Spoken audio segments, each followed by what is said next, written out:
Okay, so we are going to start. I have a couple of things to say before we start. So I sent an email to some of you because either I am missing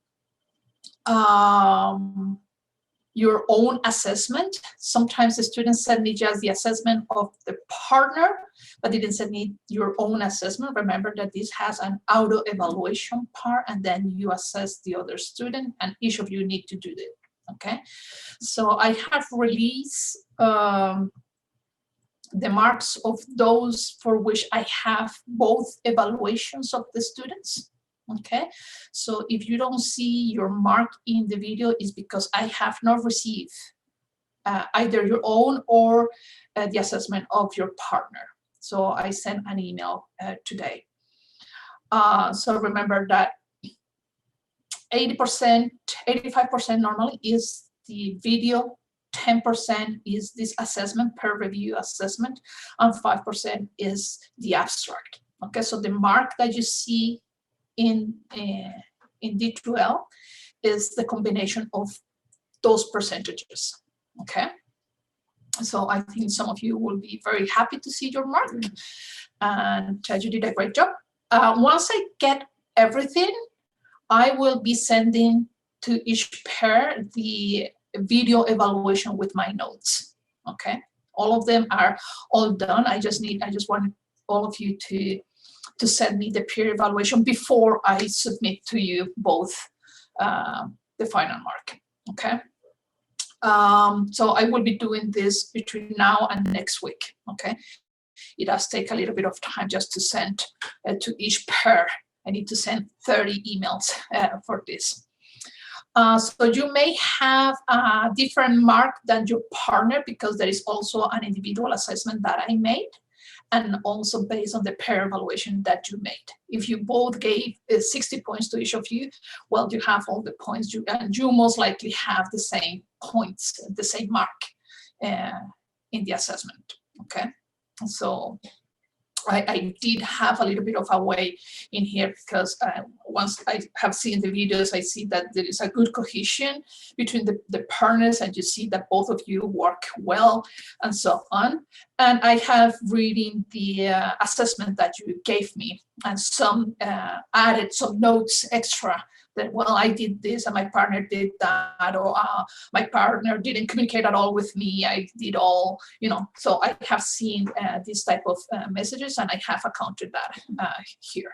Okay, so you may not have the same mark as your partner, so don't be surprised, and this is the reason why. As you see, the only GTA that is with us today is Sarah. And the reason for is because Sarah is a very proactive and advocate of students, and don't laugh, it's true. And she said, okay, Mary, we need to do something because I keep getting this plagiarism issue, and also the citation. So Sarah went beyond her duty and created a video to try to help you guys to become better at avoiding plagiarism and for citation. We have not dog points for citation. We just wanted you to learn the right way how to do it.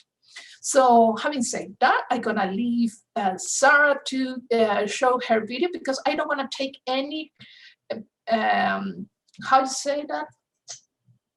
You did the job. So I don't want to present something that Sarah spent time into creating, and she did it so well that I will just give the person the credit. That's it, the credit. I don't want to take the credit for what Sarah did. So Sarah, you can go. I need to share the screen with you so you can share it. There you are. You can do it now. Okay. I mean, first of all, calm down. My duty as a TA is to help the students. I just thought it would be helpful. But yeah, no, mostly, I mean, I did this video. I won't take time to re-explain it, but it was mostly just to give you guys a concrete examples, or a few examples of what we mean by paraphrasing, and I think the extent to which we are expecting you to paraphrase. So I'm seeing a lot where, students might change one word or two words, or maybe like restructure the sentence, but you're still using the same words as the textbook or something like that. So that's not really what we mean by paraphrasing. And that's where you can start to get into trouble. I don't think I have ever shared a video before. I know I have to like share my computer sound. So bear with me here. But yeah, anyways, you need to open your presentation first. Yeah. Okay. And then go to the green share button at the bottom and decide which screen are you sharing. And then share sound as well. Yes. Okay. Okay. I think I got it. I'll just play the video. I think it speaks for itself, but I'll stick around if you have like questions about it or need any clarification on it. I hate seeing myself on screen, so I'm just gonna do it while this is playing. But,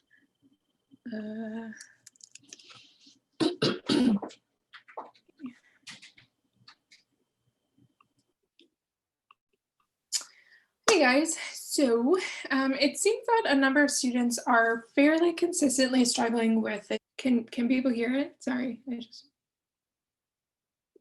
okay, cool. Yes, This idea of paraphrasing.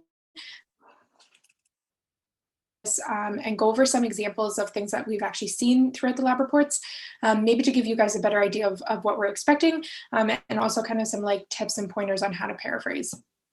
I just wanted to say before I get started, paraphrasing and like citation style, it's one of those things you might be kind of like rolling your eyes and like, yeah, whatever, I can paraphrase. It is really important. And it's really important outside of school. Like assignments are one thing, but professionally, if you get into a career and you're passing off ideas that are not your own, even if it's accidental because you haven't paraphrased to the point where you should have, or maybe you haven't provided a citation, there can be really, really, really serious consequences of that. So it's really important that you know how to do this and know how to do it well now, which is why we're doing this. So I'm going to jump right into it. I'll start with paraphrasing. My first and number one piece of advice when it comes to paraphrasing is to make sure that you actually understand the material that you are trying to paraphrase. It sounds super obvious, but really the better that you understand something, the easier it's going to be for you to kind of put that into your own words and interpret that yourself. So I would even recommend to the point, like if you're struggling with how to phrase something, get your roommate, get your partner, get your friend, just try to explain it to them. Like close your books, don't look at the textbook. Can you just in words explain to them what you're trying to say? You there have already paraphrased it. That's what we're expecting. And then basically just write that down.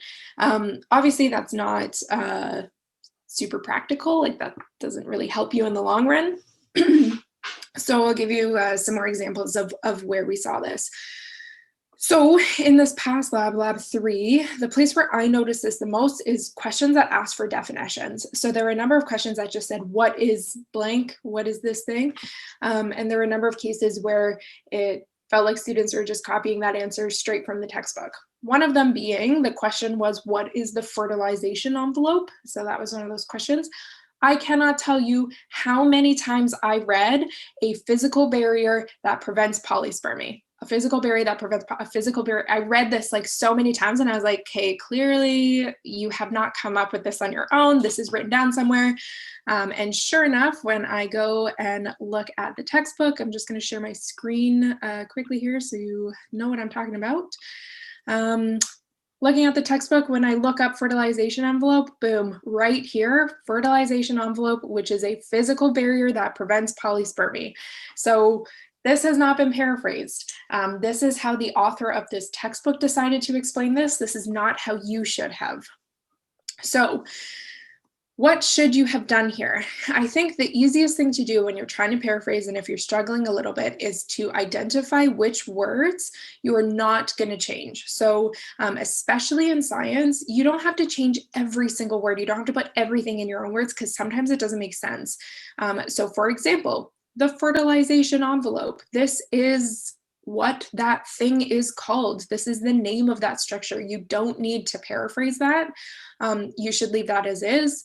Also, I would argue here polyspermy. Again, that is the name of that process. Like that is just what it's called. You don't need to change that. Typically, not always, but typically the things that you are not changing tend to be nouns. So like throw it all the way back, grade school in English, people, places, and things. It's usually nouns that you want to keep the same. So fertilization envelope, polyspermy, keep basically everything else in this sentence, like you can say on your own. So for example, physical barrier, ask yourself, do I understand what this means? So it means that it's an actual like tangible structure. So it's not a chemical cue or something like that. And it's a barrier. So it's stopping something, it prevents something. So how can you put this in your own words? If I were to do this, I would say something along the lines of, the fertilization envelope, if I could spell, is a, so again, what's another way that you can say physical barrier is a protective structure around the oocyte.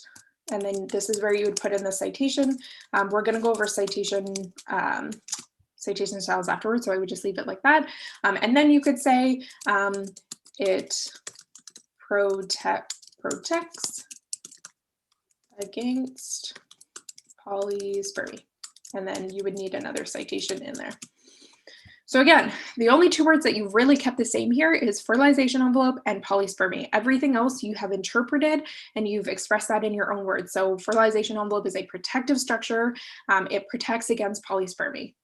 Great, perfect. That's in your own words. You have interpreted this. You've shown me that you actually understand what this means, and you're not just taking this sentence from the textbook.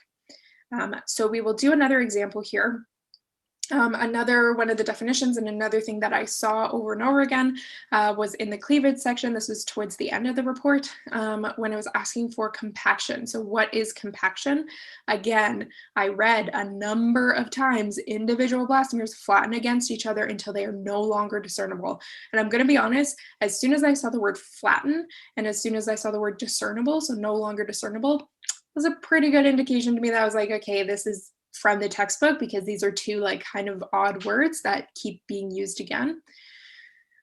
So again, we'll go through the same process. So I mean, the whole sentence kind of starts up here, following the third cleavage, 8-cell mammalian embryo goes compaction. Really the thing that you're interested in is this second half. So words that you're not going to change. Again, compaction, that's the actual thing. That is the process we are referring to. I don't think you need to change this.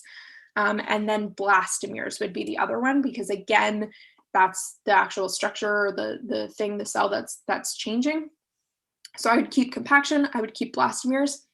Basically everything else in this sentence you can change. You can put into your own words there and show me that you really understand what this means. So how would you put this in a sentence? I would say the process of compaction is where, and so individual blastomeres, you could say separate blastomeres, flatten against each other. So they're just kind of squishing, they're squeezing, they're being pushed against each other. I might say compress. That's another word for, flatten against each other. So separate blastomeres compress, no longer discernible, until they're no longer discernible. Again, do you know what that means? Basically, the author is just saying you can't tell them apart. Say that, compress until you cannot tell them apart. And then you will put your proper citation in there for that sentence. So again, the textbook has said compaction, in which individual blastomeres flatten against one another until they are no longer discernible. You have said the process of compaction is where separate blastomeres compress until you can't tell them apart. Boom, that's in your own words. You've conveyed all of the information that original sentence has done, but you've done it on your own. The last example that I wanted to touch on really quickly is from a source other than the textbook. So textbooks tend to lay things out pretty obviously for you. So it might be a little bit easier to kind of wiggle around those definitions. If you're looking at something like a journal article, the information is sometimes maybe not as straightforward. And so it can be a little bit harder to kind of figure that sentence out. So I'm going to use an example from this gradients in planarian regeneration. This is one of the papers that we did the paper discussion on. And the sentence that I want to paraphrase or put into my own words is this one here. So in general, planarians amputated at any level along the AP axis can regenerate ahead. However, the rate of regeneration decreases posteriorly. So this is one of the cases where I would stop. Don't look at it, don't look at your textbook, anything. Ask yourself, do I really understand what this author is trying to say? How would I say this to my mom? How would I say this to my friend? Basically, it's saying you can cut that planaria at any point and it will regenerate ahead, but the farther that you cut it towards the tail, the longer it's going to take to regenerate ahead. Paraphrase, like that's it. You have put that in your own words. If you want to do it more technically, where you're kind of identifying words, again, planarians are one of the words that I would not change. That's what this animal is. That's what you're referring to. AP axis is another one where, you could probably think of a different word or a different way to phrase that, but you want to try to be as technical as possible. And I acknowledge that, right? You want to try to keep as much of that information. So I might keep AP axis. Another one that I would keep here is head. And I say this because I sometimes see students go in the opposite direction where they try to paraphrase everything. And it actually makes the sentence like harder to read and harder to understand. So if you wanted to, like some students might feel they need to say like, oh, the superior portion of the animal or like the sensory region of the animal, something like that. It's okay, you can say head. We know what you mean by head. That would not be plagiarism if you said head. So anyways, keep that. So if you wanted to paraphrase this, I would say something along the lines of planarians are able to maybe regrow instead of regenerate. So regrow ahead if they are cut, right? So you don't have to say amputated if they are cut anywhere along the AP axis. However, they will not regrow ahead at the same rate. And then maybe that's your first sentence, period. Cuts closer to the tail will regenerate ahead slower. Which is basically, so regeneration decreases posteriorly, it's slower regeneration cutting closer to the tail. So yeah, again, you've kind of interpreted that, you've shown me that you know what that means, you understand what they're saying, and you've put that into your own words. Really the only things that you've kept are planarian, head, AP axis. You've kind of put in your own spin and your own words on that. So that's kind of what we're looking for and the extent to which we are expecting things to be in your own words. Of course, the other part of this is citations and particularly in text. So we'll just do a quick thing on formatting in text citations. So for a source that only has one author, you are going to use the author's last name and the year. That's it. That's all that goes into that in-text citation. Don't put in initials, don't put in titles, so like doctor or Mr. or anything like that. Last name, year.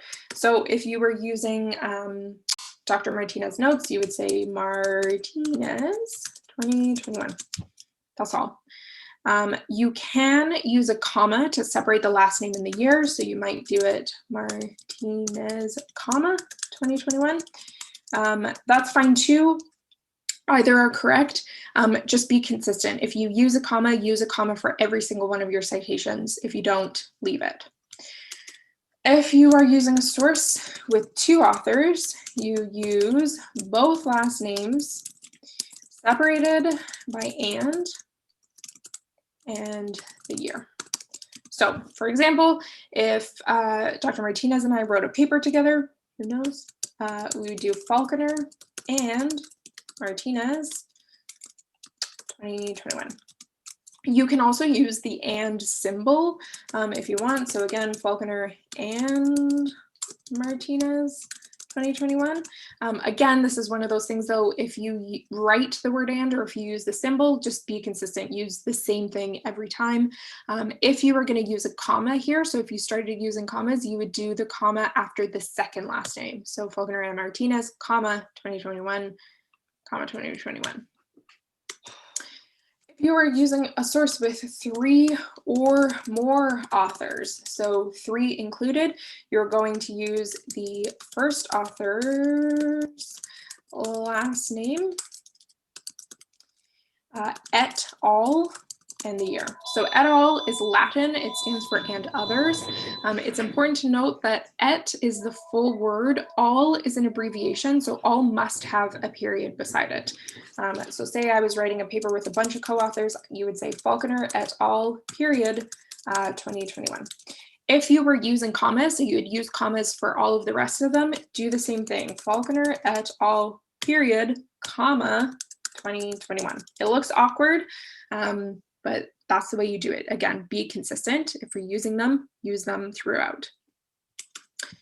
So that's basically it. That's all you're going to put in there. So don't deviate from this at all. The only other thing that I wanted to point out, because I have seen it a couple times here, is if you are using a website source that does not have an author on it.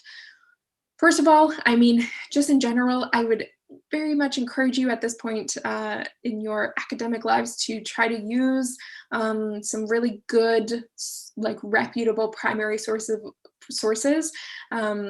If you're using websites that don't have an author on it, like it's a pretty good indication that maybe that source is not very reliable, and I would encourage you to use something else. You can use websites, you know, there were no mandates against that. So if you are using websites, that's fine. If the website does not have an author, so websites with no author, use the organization and the year. So don't put the full article title in there. Don't put a URL. I've seen that a lot. No URLs in text, just the organization. So for example, I saw like World Health Organization, like WHO, you would do World Health, oh my God, Health Organization, and then the year. And the year should be the year that the article was written in. If you can't find that, then it will be the year that the website was last updated, and you can typically find that information all the way at the end. Scroll, scroll, scroll, it's usually at the bottom. Again, if you can't find the article information or the author information, it's probably a pretty good indication that's not a great website to be using. You might want to use something else, but if you are doing that, then it's just the organization. Of course, you would then put the URL information and the article title and all of that into the reference that comes at the end in the reference list. Although the reference lists have been pretty good, some minor formatting things, but it's more a question with the citations. So that's it. 1 author, 2 authors, 3 authors, and then websites with no author. Really, I am like struggling to think of anything else. This is the only information you need to put in there. So I've seen sometimes people put in like Martinez, like pre-lab, like no information about what the source is, like nothing like that.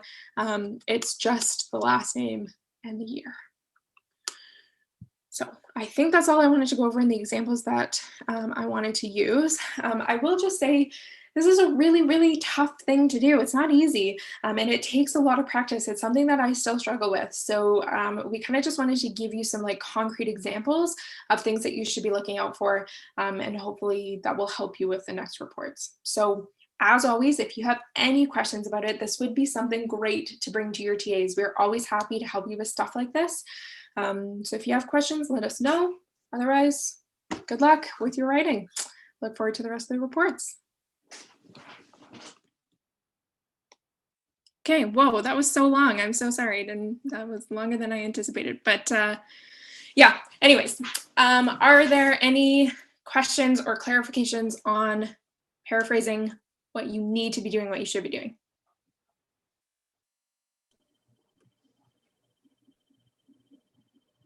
I think it was very clear, Sarah. Okay, cool. Yeah, just something that I noticed going through. It might be helpful for you guys to have like a bit of a framework moving forward that you can work off. I know that most of you guys had the same, well, similar lecturing in Bio 1, so a while ago, right? But reinforcement, I think, is the key here, to be repeated, to be told many times until it sinks.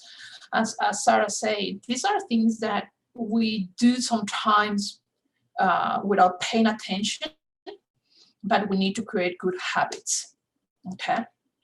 It's like sometimes I have read papers, and sometimes it's just myself, sometimes it's my students, they send me their copy, and it's like, oh, I think I have read this before. And then you go, and yes, it is. And even for myself, because when we write, we use the same sentence, we use the same organization, and then I come back, and it's like, oh, okay, that was my own sentence. I need to change it now, because it will be like auto-plagiarizing myself. And even though it's my paper, it's me who wrote it, now I need to paraphrase myself. I cannot be using the same again. So we gotta be careful with it. The last thing we want is to be accused of something. So just pay attention, as Sarah said, just read it, try to understand it, put it on the side, don't look at it again, and then write it on your own words. Once you have understood it, you don't understand, it's harder to do so. So we want just you create good habits for the future. Okay, so if that is all, Sarah, you're free to go, unless you want to stick around, but I think you may have other things to do. More pleasant. I have my own paraphrasing I need to do for my thesis. I will go do that. Okay, yeah. perfect. Good Thank luck, you, Sarah.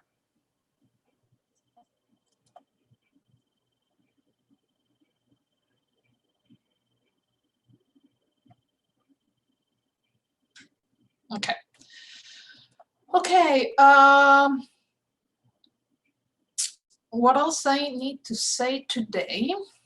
Oh yes, before I say that we wanted to discuss about the extension of the deadline for the term paper. And before I jump into it, I posted it yesterday, the case study that is due on March the 4th. Okay, so it's posted since yesterday. It is in the folder. You just need to open and start doing it. I added a new little clause at the bottom that is regarding plagiarism. Okay, so you need to sign that, that you read it and you understand what it means. Okay. Now, as for the term paper, in the syllabus, I say April the 2nd, I believe it was the date that I have indicated for submission. Now, trying to be a little more helpful to you guys, and to a certain extent, I don't know if that's helpful, really, because some students will wait until the very last minute, and then it's exams, and then it's so many things, right, and going on. But extending by 13 days, I think it could be helpful for some of you, so which means you will have a month and a half almost to do this. So I just want to hear your opinions.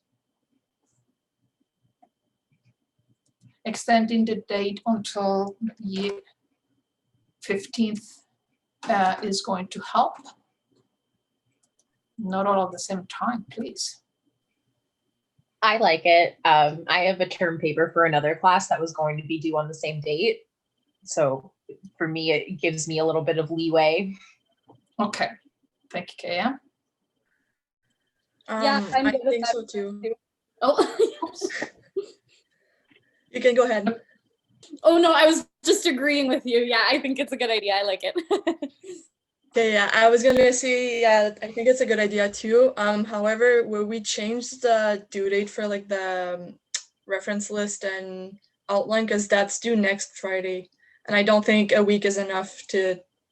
No, I put it for the 12th of March. Okay.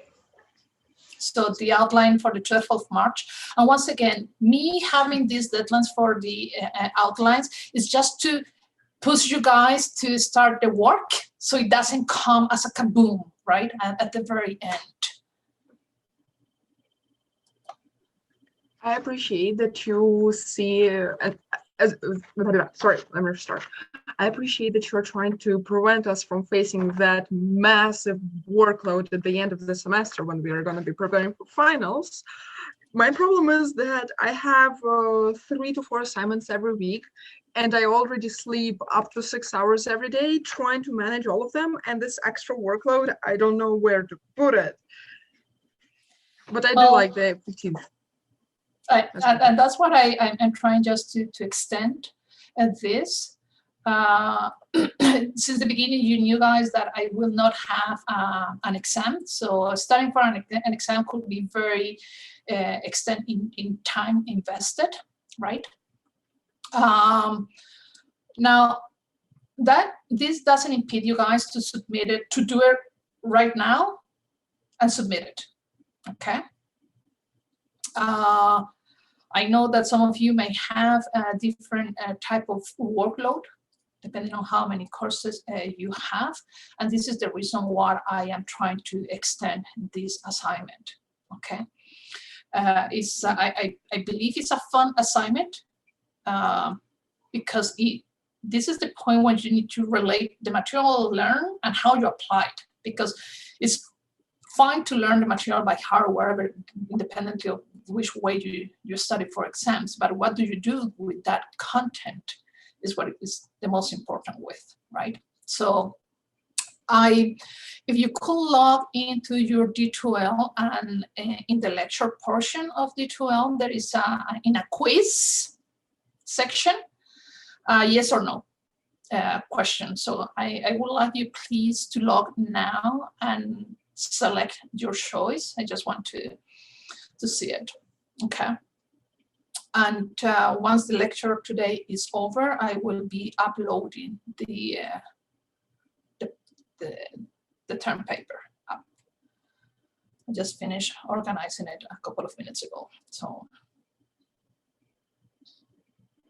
I just want you all to have the chance to look at it. The question is very simple, that you agree that the date is extended until the 15th, and that's only yes or is no, okay? And I'm gonna look at it. As I say, I will release this, and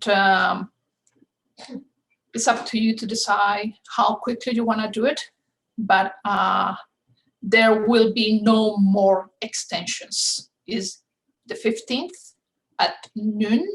Noon is the time at which your exam would have ended, right? So it will not have any more opportunities to extend. And if you didn't submit your exam, it will be like you didn't show up for the exam, right? So it won't be marked because I'm extending already 13 days, okay? So I just want you guys to keep that in mind. It's 25% of your mark. So far you have work on the labs. Most of those are going well. You have done your video. It went well for most of you, almost all of you. Nobody failed. So you are doing well. I want this to keep on that same road, okay? At least something positive on this pandemic when a course is going well. So, and this is what I'm trying to give you more time so you can all could do well, okay? Any questions, Kaya? I saw your hand up a couple of seconds ago. The term paper topic, are you going to be assigning that after this lecture? I will be uploading, is the same topic for everybody. Okay. However, the work is individually. And once again, if I see any plagiarism, your mark will be 0. This time I will not tolerate anything at all as a plagiarize. Okay. So as I said, you can discuss things, but the work needs to be submitted individually, and the work that you present is your own research, is your own stuff. You can talk about it. In this assignment, I'm providing references that can be helpful, papers that you can download, and I provided links to videos to watch. So you have a couple of videos. I think I added like 6 different videos for you to grasp the general idea of the concepts, okay, and guide you. So I'm providing you already with a lot of help on this one, giving you the videos and the papers, the citations, at least references for you to find, okay? And I know very well this subject, and I know all the papers are on this subject, more or less. So you gotta be careful with plagiarism, okay? And once again, in that assignment, it will be the clause of plagiarism, and you need to sign. If you don't submit that, the assignment won't be marked, okay? So you need to sign, that's the acknowledgement that you accept the conditions of the marking. So I hope that nobody falls into this. This is what I'm making sure that I say it and you have it, okay? Any more questions regarding these two assignments?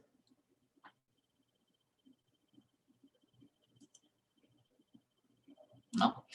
So if you haven't gone, I haven't seen the patient in detail, so I hope that you guys can complete it, answer those. Is in the quiz is called term paper deadline, okay, in D12. So I would like you guys to submit your answers to that. Okay. It's in there, Maher. I just look at it. Have anybody see it? Yeah. Yes, it's right in the homepage. It can show up on the left. Yeah, exactly. Because I just released it before I start talking about it. So thank you for helping. Okay. So with that having said, I'm gonna go and share my screen now so we can start this lecture on to the Neurocrest cells. Go just here.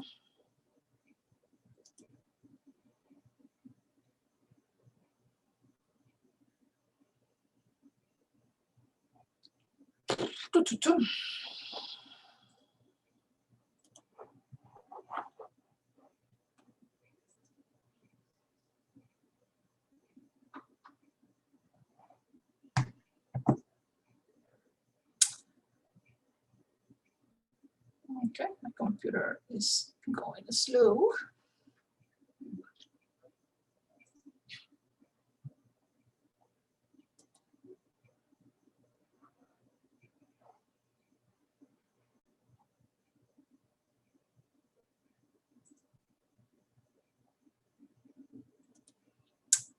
Okay, now I can share my screen.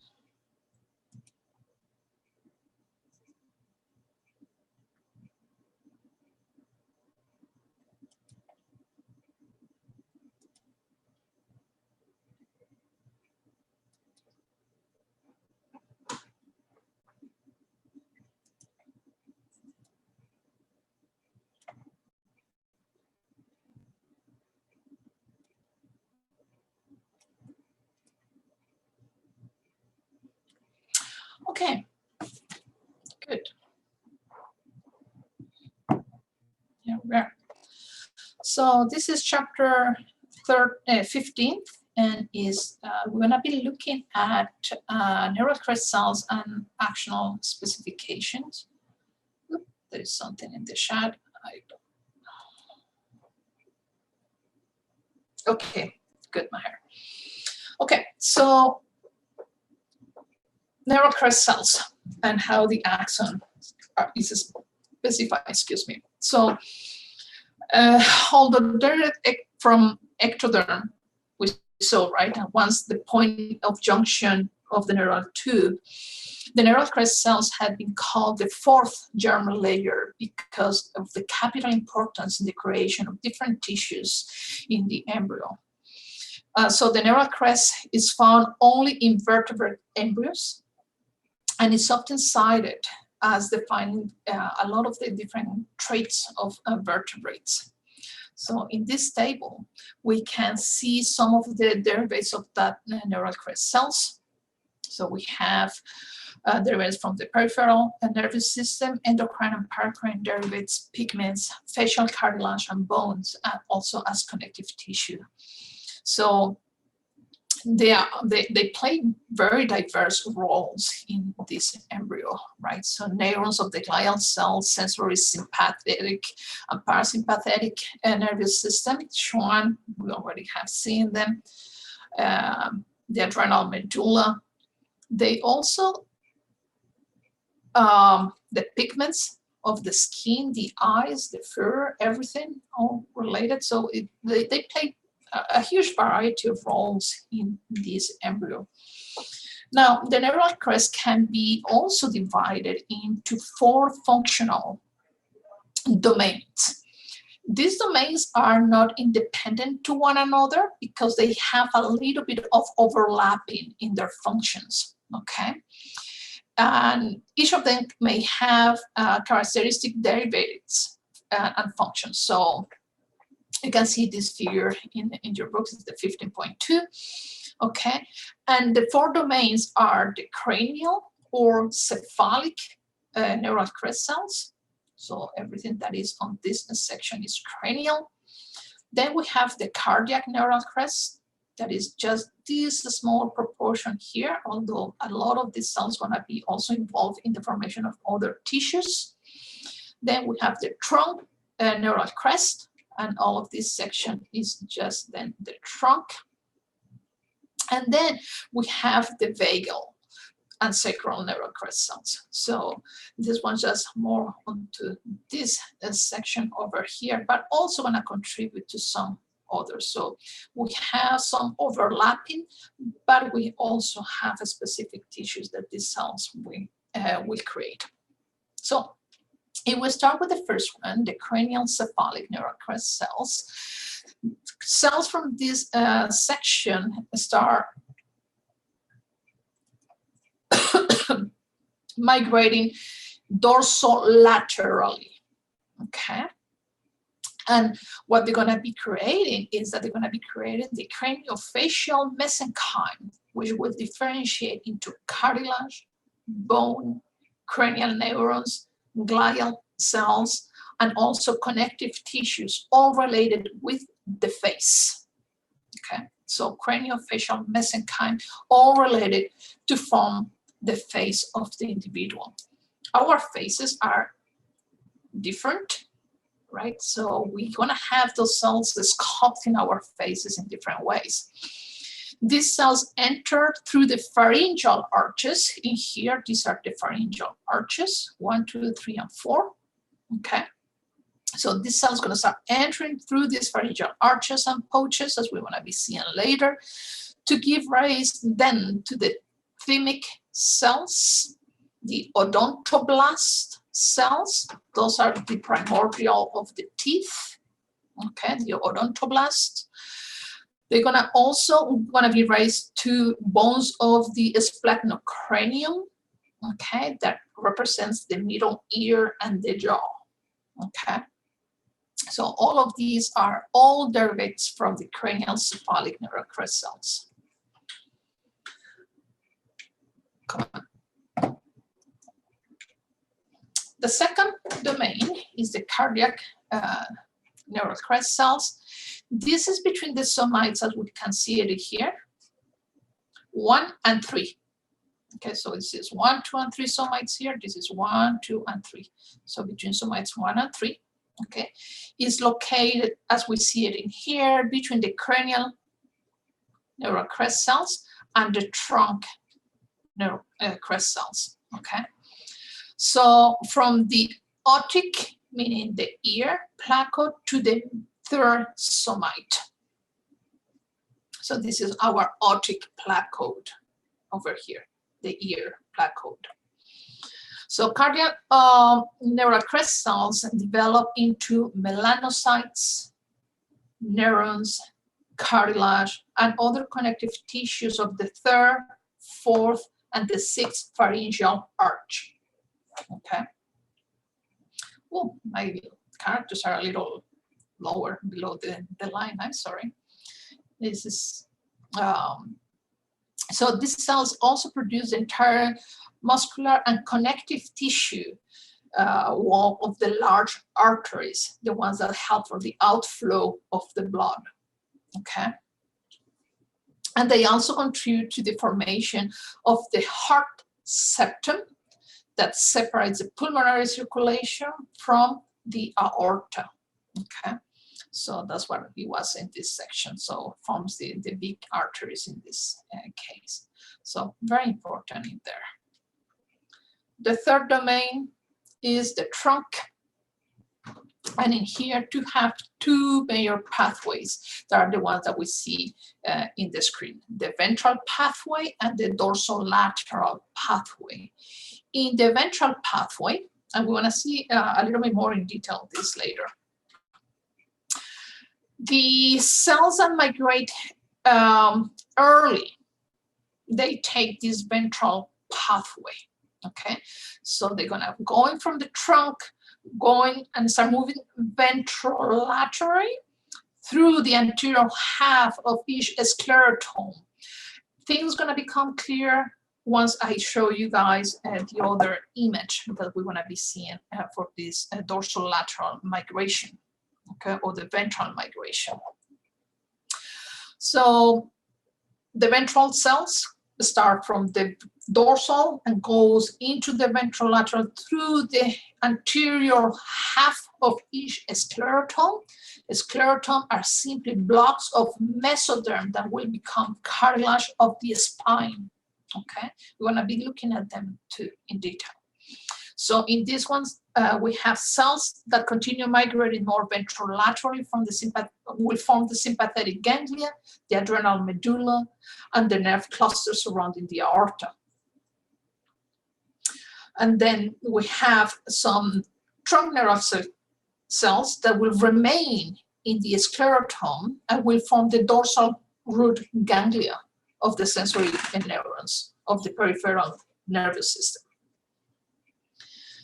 The second pathway from the trunk Neurocrest cells is the dorsolateral pathway.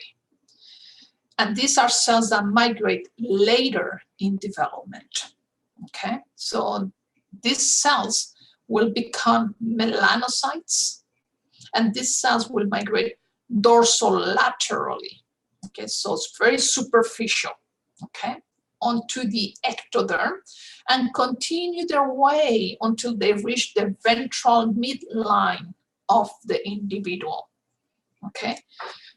And as they are migrating, they will be colonizing the skin and hair follicles of the individuals. So ventral, they go in the anterior portion of the sclerotomes, okay, and move ventrally. And these are the first cells to migrate. Dorsolateral pathway, they're gonna go dorsal portion and will be populating the skin and hair follicles and until they reach the midline. And this is so cute. If we had the chance to watch our zebrafish, we would have been able to see the cluster of these cells and how they start spreading dorsolaterally until they get into the ventral portion of the individual, the midline of the individual. The last domain is the vagal and sacral domain, so the ones that are here. So here we have some of the vagal crystals, and it's all on the enteric portion. Okay, this is what we call the enteric ganglia of the gut tube, and it forms the Neurocrest cells, and as we see here. So the vagal, the first ones, are near the neck, okay, and these are in somites 1 to 7. These are the vagal crest cells, okay, and they enter into the foregut. This is our foregut in here, and spread through most of the digestive system. Then the sacral crest cells, this here, are normally posterior to somite 28. Okay, and cells colonize the hindgut, as we see in here, and generate the parasympathetic enteric ganglia of the gut. So the ones that are responsible of the motility of the gut, okay, for the peristaltic movements. If we have some Neurocrest cells that fail on the migration from these regions, on this vagal and sacral section, there could be the colon will be absent of any enteric ganglia, and which means that that individual won't be able to have any peristaltic movement, no bowel movement, and that individual will be unable to poop. Okay, and that would be not a good thing. Okay, so let's make a step back to see how the cells of the Neurocrest can create such a variety of different cell tissues. Okay, so a study made in the 80s has shown that evidence for most of the cells of the trunk neural crest are multipotent as they leave the crest. Okay, so here we have our newly formed neural tube. Okay, and we know that in the junction of the roof of that tube and the ectoderm or epidermis that is on here, we're going to have the migration of our cells, right? That's how I defined them last time. Okay, so in here we have this lineage of these Neurocrest cells, how they're going to start delaminating from here, going into that transition of the epithelial mesenchymal transition, right? Because they were in a tube. Now they need to migrate. They need to lose their connection and become now mesenchymal cells. And that's when they gain this multipotent trait. So here in A, we have an embryo that has 9 days, okay? And the coloring cells, these are just before migration occurs. So this is what we call the pre-migratory Neurocrest cells. And they are different from the other type of the cells that are in the tube. That's why these colors mean, okay? And this is at day 9. Then we see that the cells start delaminating, start loosening their connections, okay? And now they don't belong anymore into the neuron tube, but they have different colors, which means that they are like predestined to become different things, okay? So a day and a half later, this is 10.5 here, we see how these cells have migrated, okay? So this is an image that we're gonna become recurrent, okay? We're gonna have the notochord somewhere over here. This is our neural tube, this is our paraxial mesoderm, this is the lateral plate mesoderm. We're gonna define all of them later, okay? So in here, we see that cells that follow the dorsolateral pathway become melanocyte, these ones, right? Dorsal and lateral, it goes each side and moves laterally on the dorsal portion, okay? Then we also see that in the dorsal root ganglia, that is this one over here, the cells that will become neurons and those migrating more ventrally become Schwann cells. So these are the ones that we see right here. And then we have the sympathetic ganglia that goes really into the ventrally position.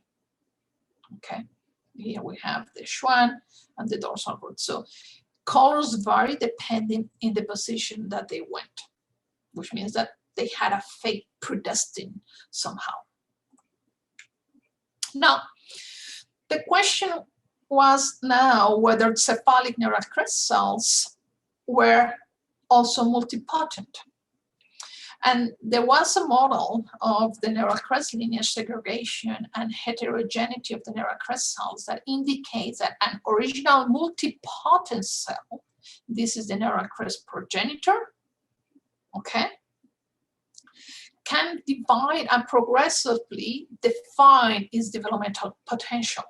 So this one, because it is a multipotent, can become either cartilage, glial, melanocyte, or neuron. Once they start migrating, the fate start being selected, and this is the precursoral neural lineage. So now these ones will be cartilage, glial, or neurons, while this one will be glial, melanocyte, and neurons. Okay, and as depending on the factors that they find in their way of migration, they will be more refined. Okay, so it all depends on the environment once again, which factors are going to be influencing them, the final. So in the next step, now we don't have any more neurons in this one, but this one is glial and neural, and so on, until we have a complete definition. So as they start migrating, their environment is dictating how to take the next step in their fate. Okay. So, which brings us to the specification and regionalization of the Neurocrest. So as we saw a couple of lectures ago, the Neurocrest cells originate at the dorsalmost portion of the neural tube, right? On the roof of the neural tube. Both the prospective neural plate and the prospective epidermis will contribute to the formation of these Neurocrest cells. So we saw this, the primitive strake. This is the neuroectoderm. This is the neural fold. In here, we're going to have the hinge, the middle hinge, and this will be more of the dorsolateral hinges, right? Point. We saw that the notochord was somewhere over here, and the notochord will have high quantities of a sonic hedgehog, right? While the ectoderm formation will have high quantities of BMP. So we have different factors that are going to be determined or predestined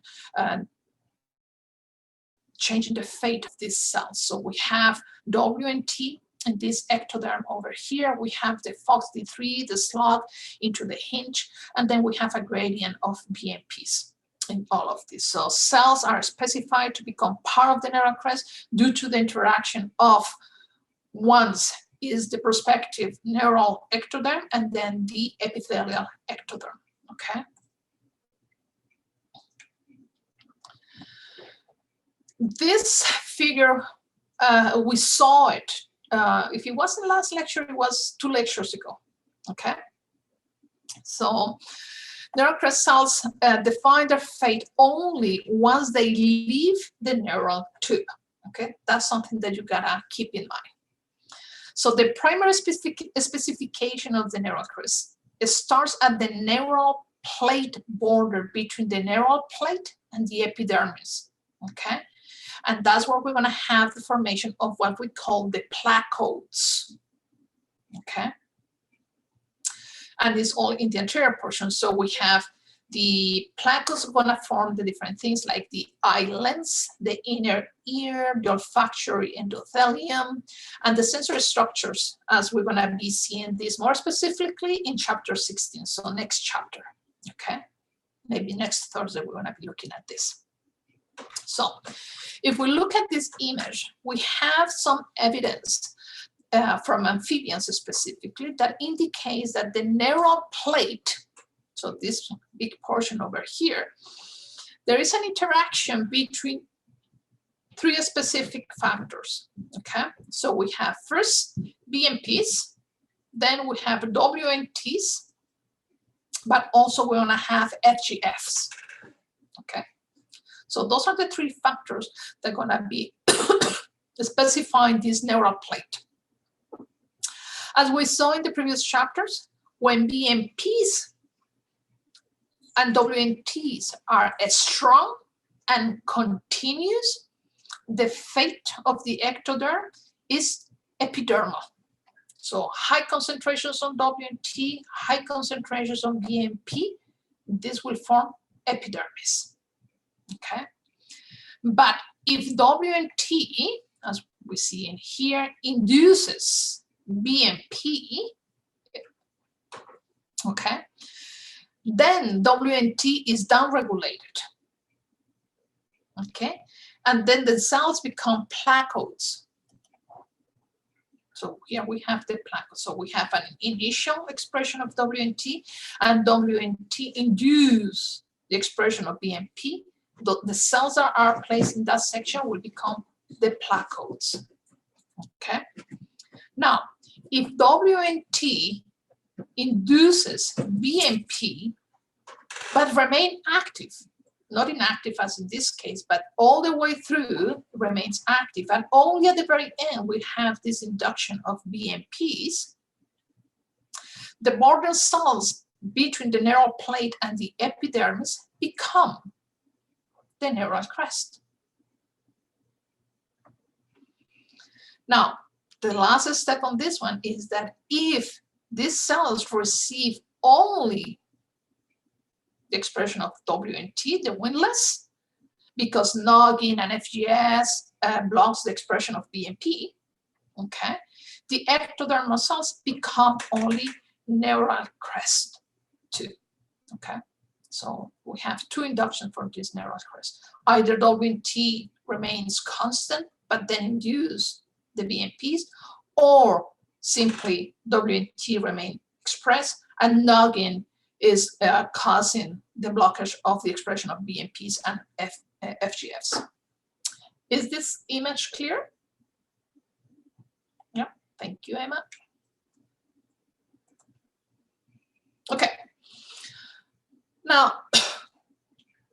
there is a cascade where we see the gene regulation network on how the border specifying transcription factor induce a second set of more specific transcription factors that we call them the neural plate border specifiers.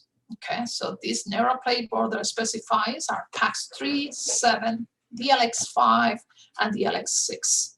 These are neural plate border. So anything that is more into this section. Okay. So these transcription factors here can then specify a second set of transcription factors. Those are the neural crest specifiers. So we have the neural plate border specifiers, and these ones will induce the neural crest specifiers. Okay.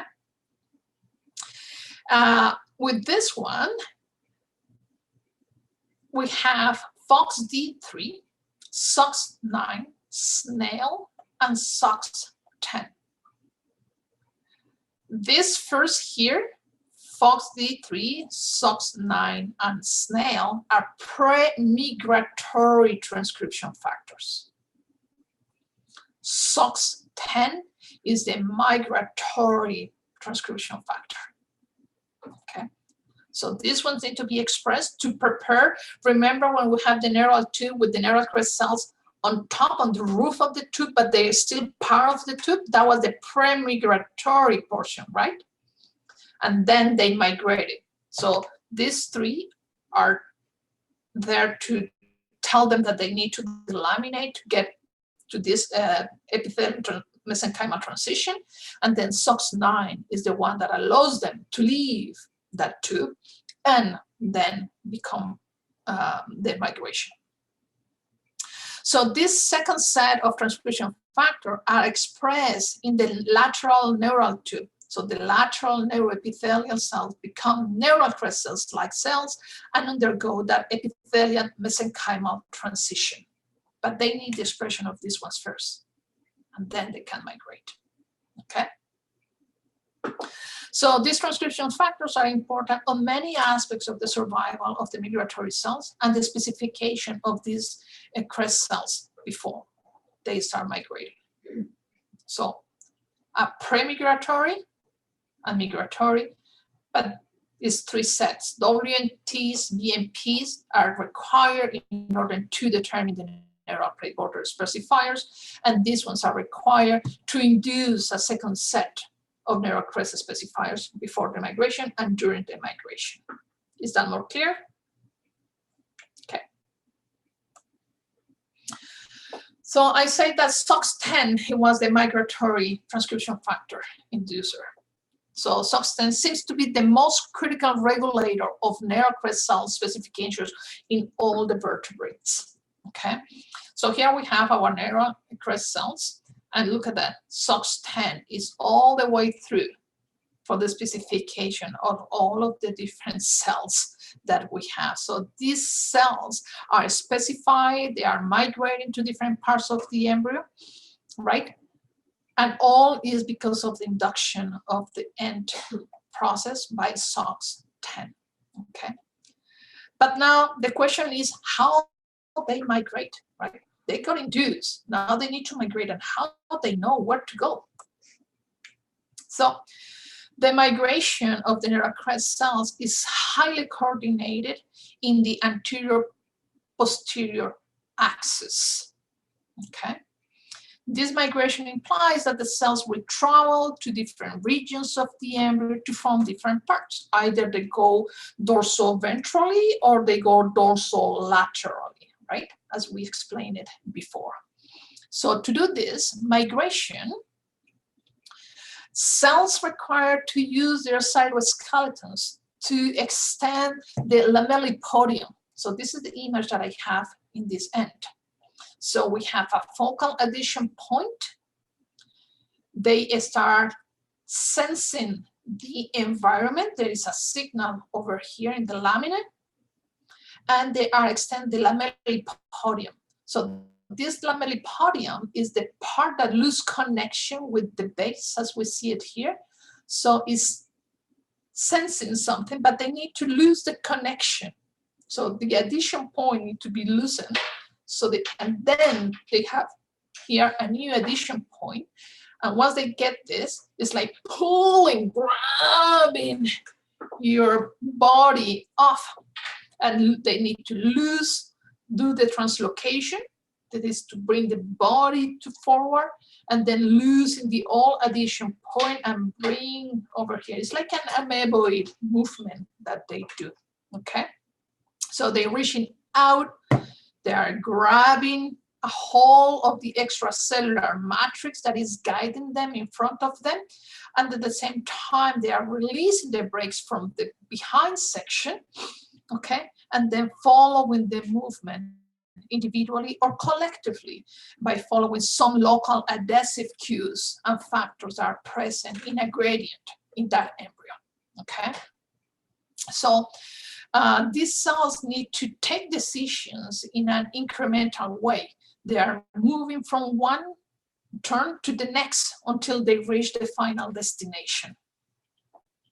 So here we have, this is the frontonasal processes, and we see how some of these cells start migrating, and they go great distances sometimes, okay? So it's not a haphazardous migration. Okay, so now let's take a look at the migration process of these cells.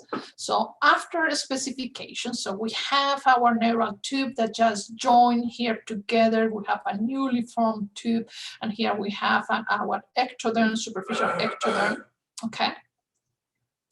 So we have a cascade that will start a new phase of these cells, because they are right now, they are part of the roof of the neural tube. And now they need to go through this epithelial mesenchymal transition, okay? So this transition starts by loosening of their connections with the neighboring cells. And that's a process that we have already defined, and it's called delamination, okay? So for this, we have WNT genes, windlass genes, induced by BMPs that start actively expressing, and cells start loosening up their connections. So all of this is because BMPs have induced WNT, and these cells get induced to delaminate, okay? As we see in this figure, different regions of the ectoderm in the area of the Neurocrest cell express different adhesion molecules that we call decaherins, right? Those are our #1 adhesion molecules. So in here, what we have, so we have encaderins for the neural tube expressed in the neural tube. That's what maintains these tight cells together, okay? So we have WNT and BMP signals specify the three major regions of the neuroepithelium, okay? So here we have N coherents, but then here we have WMPs and WNTs that are given the E coherence, okay, for the epithelial coherence. While the neural tube expresses N, so two molecules that act in a different way. And I think I had, yes, I had some boxes that will come. Okay, so at the pre-migratory cells, so the ones that are here, right, they express a different type of coherence, and this is the coherent 6B. So neural tube have the N coherent, the epithelial ones have the E coherent, and the ones that are placed at the roof of the tube express 6B coherence. And because it's incompatible with this one, that's when we start this delamination, okay? Now,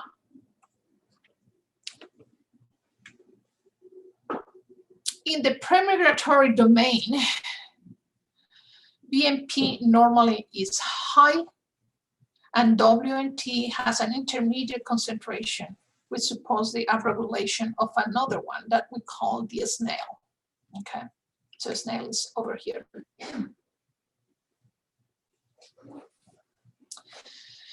And this is what is forcing these cells to continue. Where's my mouse? Okay, here, delaminating. Okay, so we have more delamination and migration in this case. So SNAIL2 protein express N caderins and E caderins in these domains, and the Crest cells cannot leave the neural tube while connected to one another. So this SNAIL2 here is inhibiting any other cell over here to migrate.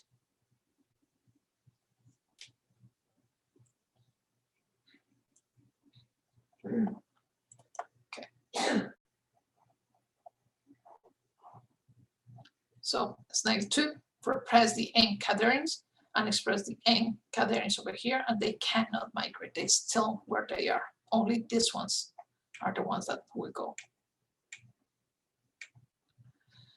Okay, so now the snail will downregulate the expression of caderin 6B in the tight junctions over here. This is the inhibition that we see here. Okay, and then this, because it's downregulated, now they're going to start losing their connection. Okay, and they start delaminating in here.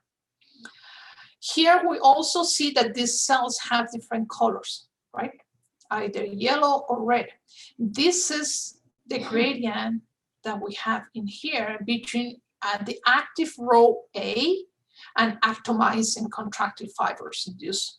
Okay, so actomycin stress fibers express high row, and then we have here the actomycin one that direct the lamellipodio filipodium. Okay, so we see that the part that are gonna start migrating to create that filipodium that I showed you a couple of slides ago is expressed at the front, while in the posterior portion we have a little bit more of the row A. Okay, so this color changes is in these migrating cells, red color, high concentration of row, and yellow color, high concentration of RAC1. And it increases as they lose the connection. Once they are delaminated, then we have a little bit more of this expression, which allows them to be able to migrate a little farther away. So after migration, cells of the neural crest re-express caderins and then start aggregating again to form the dorsal root and sympathetic ganglia. Okay, we talk about the migration of these cells.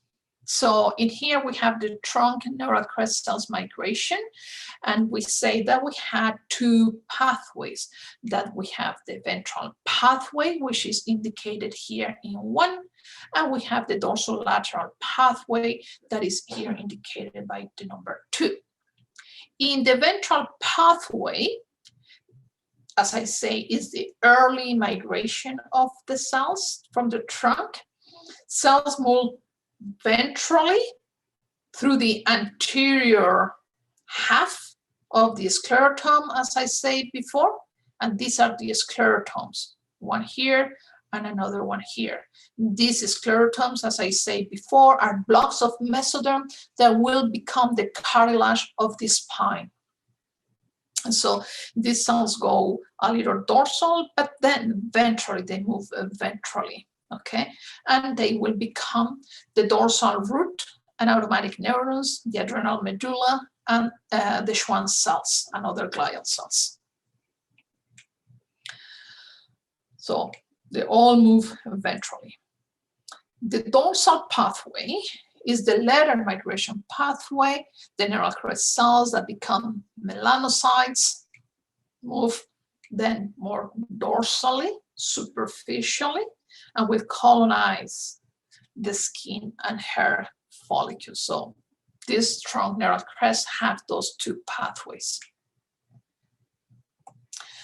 Now, this is where it comes funny, or not funny, but interesting. Cells from the Neurocrest now need to decide whether they migrate between the somites to form the sympathetic ganglia of the aorta, or through the somites. So between the somites or through the somites. The first cells to migrate, always going to do it between somites, okay? But soon they are inhibited by the action of proteins that repels Neurocrest cells, and this is called the semaphorin 3F. So they start migrating, and then they get a stop. They migrate between, and semaphorin 3F normally inhibits and repels the migration. And hence then cells need to go through the somites, okay? So these cells migrating through the anterior portion of each. So here we have the anterior portion, this is the posterior portion, and it's also identified by the color.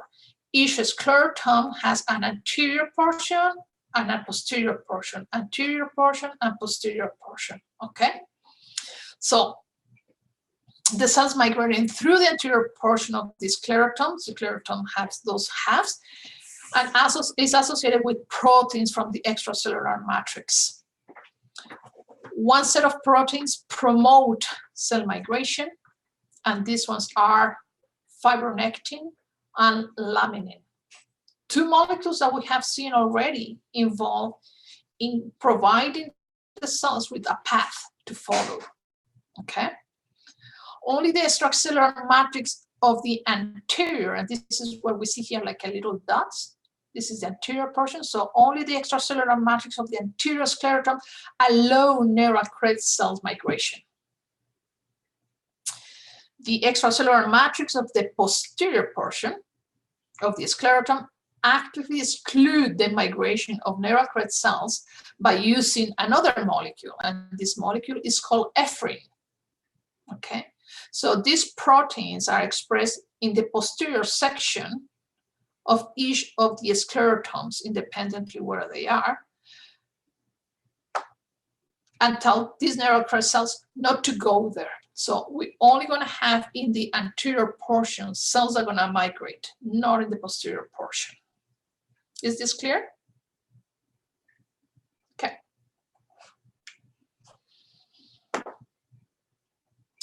Now, I say that the Neurocrest cells are pluripotent. A single Neurocrest cell can differentiate into any of several different cell types depending on its location in the embryo, not its origin, but the location they're going to end up, okay? So migrating cells have receptors for neurotrophin and WNT, And the response to these proteins depends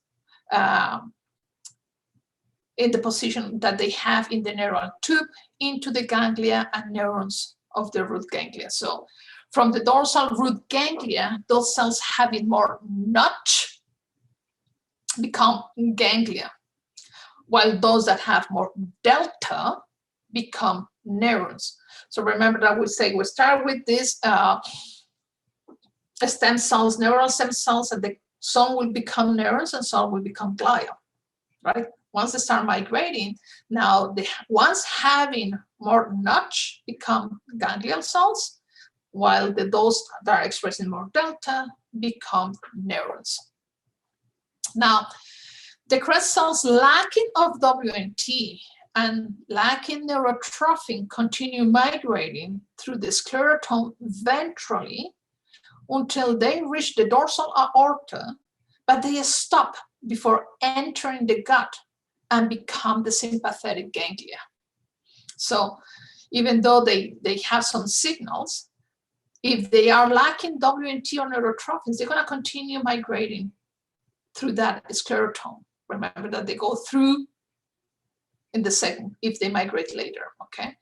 And they will become later than sympathetic ganglia.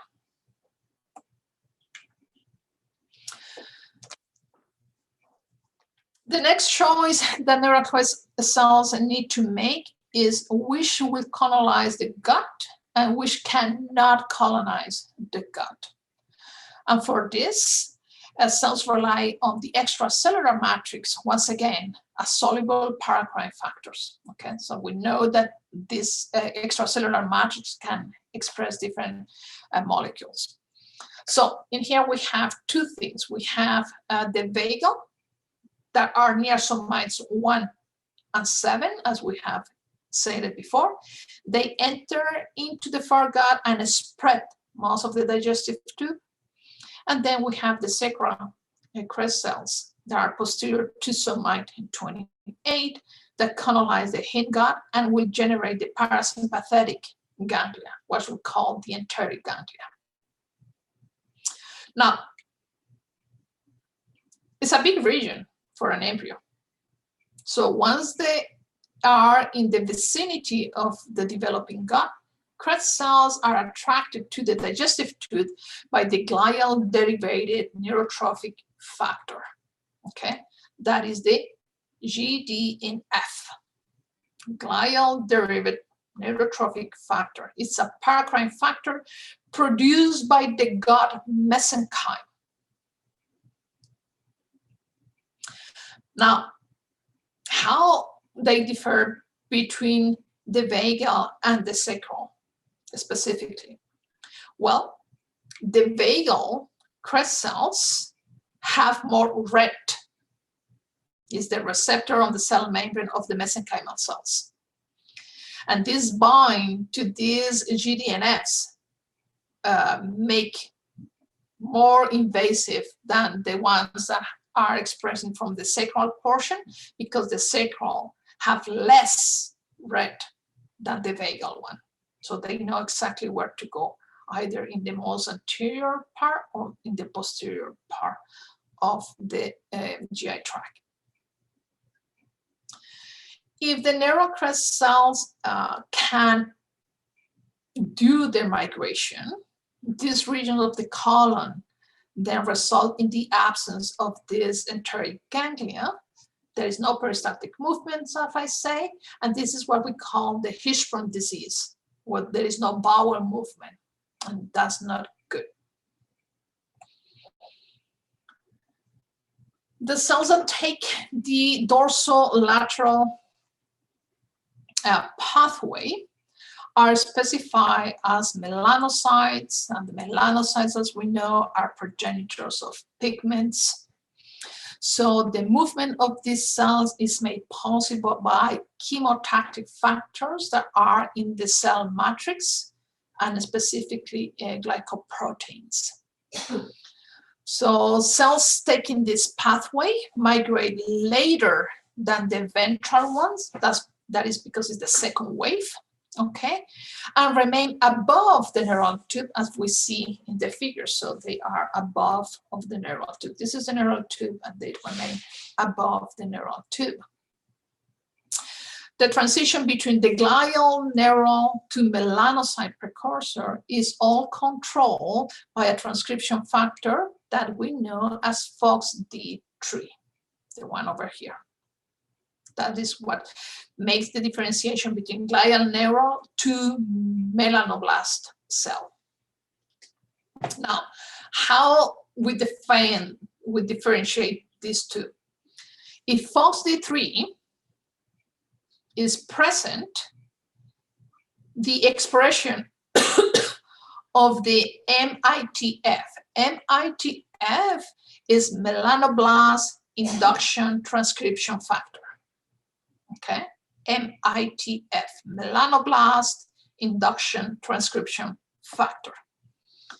So if FOXD is present, it represents the expression of MITF required for the melanoblast specification and pigment production. Okay, so it's not pigment. If FOXD is missing, MITF is expressed and cells become melanoblast. So it all depends if this one is present or is not.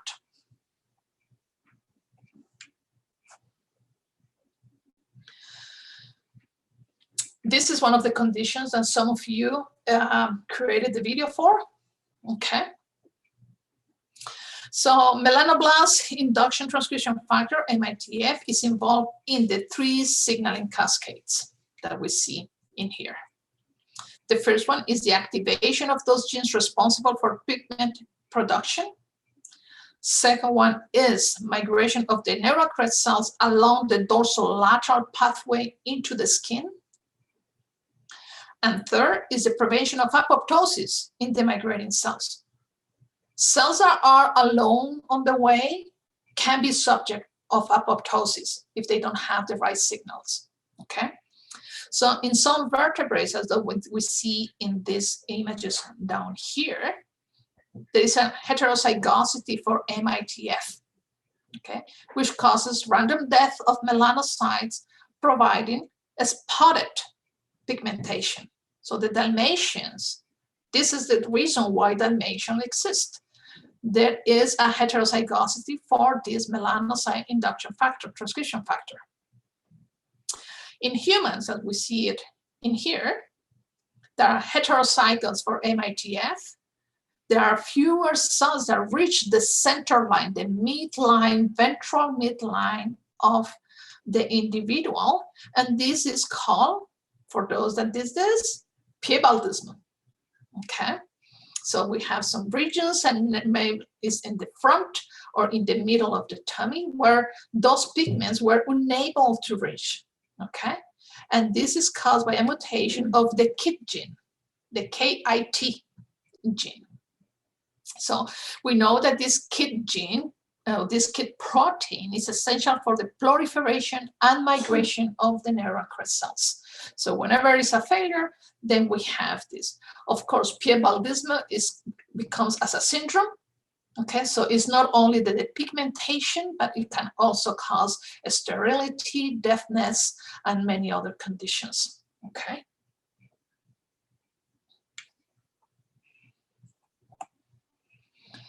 And I think that we are going to leave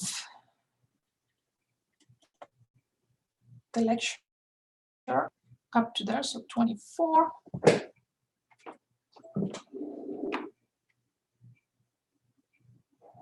Just trying to move.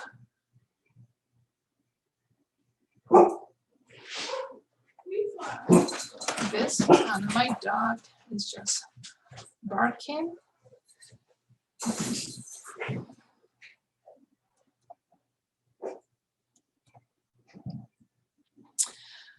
Ay, ay. I'm trying to turn on my video and it's taking forever.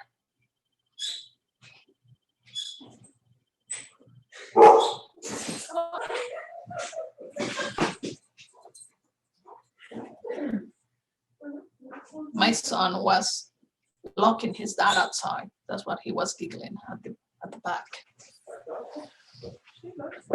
Okay, guys, so that's it for today. We were able to go one more lecture, so maybe we want to be able to finish lectures a little earlier. That's always my objective, to finish a little earlier so you can focus a little more into other things that you gotta do. Any questions?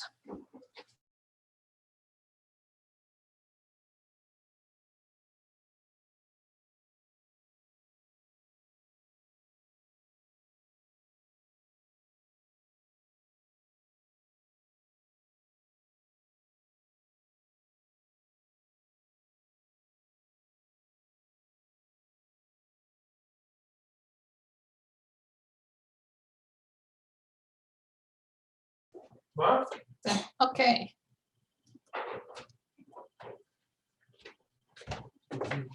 Can you hear me?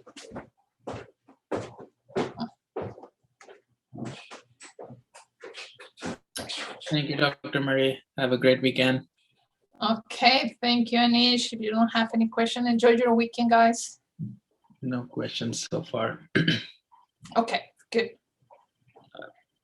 Bye. Bye-bye.